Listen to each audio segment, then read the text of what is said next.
نورپور کے پرانے گاؤں میں سمینہ اور عائشہ نام کے دو ناقابل تقسیم دوست رہتے تھے۔ ان کے خواب ستاروں سے روشن آسمان کی طرح وسیع تھے جو نورپور کی راتوں کو سجاتا تھا۔ اسی گاؤں میں گھومتے پھرتے ایک دن عائشہ اور سمینہ ایک قدیم کنویں سے ٹکرا گئیں۔ کہا جاتا تھا یہ کنواں بہت ہی پرانا ہے اور یہ ایک جادوئی کنواں تھا۔ وہ کنواں ایک ایسی جگہ تھی جہاں خواب سچ ہو سکتے ہیں۔ خوف کے باوجود سمینہ اور عائشہ کنویں میں اتر گئیں۔ اسی حیرت میں انہوں نے اپنے آپ کو تیرتے جزیروں اور چاندی کی چمکتی ہوئی ندیوں سے بھرا ہوا ایک دلکش دائرے میں پایا۔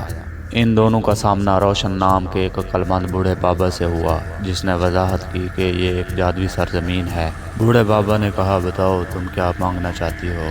ان میں سے ہر ایک کو ایک خواہش دی گئی۔ کی خواہش تھی کہ وہ ایک بھرپور فصل حاصل کرے جس سے نورپور میں بھوک مٹ جائے، جبکہ سمینہ گاؤں کے بچوں کو تعلیم دلانے کے لیے علم کی خواہش رکھتی تھی۔ معجزانہ طور پر ان کی خواہشات پوری ہوئیں اور نورپور کثرت اور روشن خیالی کے ساتھ پروان چڑھا۔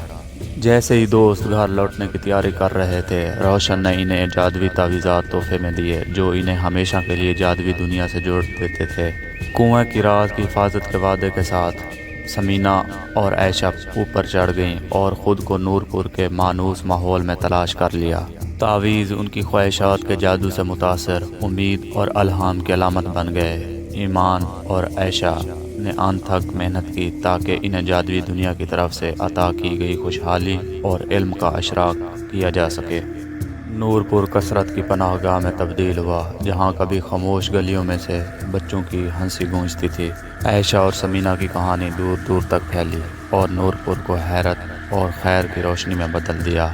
جادوئی کنواں ایک پوشیدہ خزانہ بن کر رہ گیا جس کی حفاظت دو افراد کی پائیدار دوستی سے متاثر ہوئی جنہوں نے تمام مشکلات کے باوجود عام کو غیر معمولی بنا دیا۔